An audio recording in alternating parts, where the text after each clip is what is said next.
是吧？这个鱼与熊掌啊，它不可兼得。你想啊，如果没有一定的经济基础，它怎么能够先立业？我们可以买一艘游艇，然后去各个岛钓鱼，去潜水。所以说，我必须去拼命。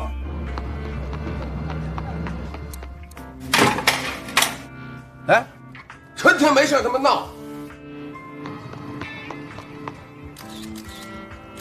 转过来，转过来。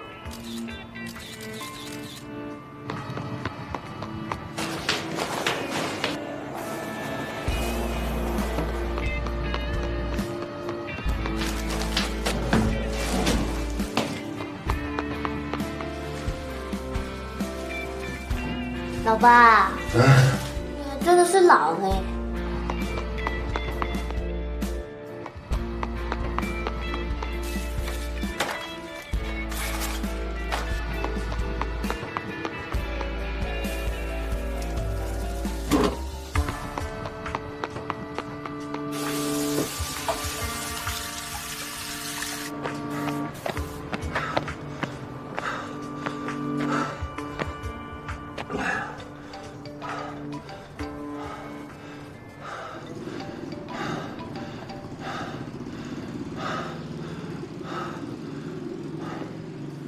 喂，爸，你怎么睡这么久啊？我都快要饿死了。一会儿就回去。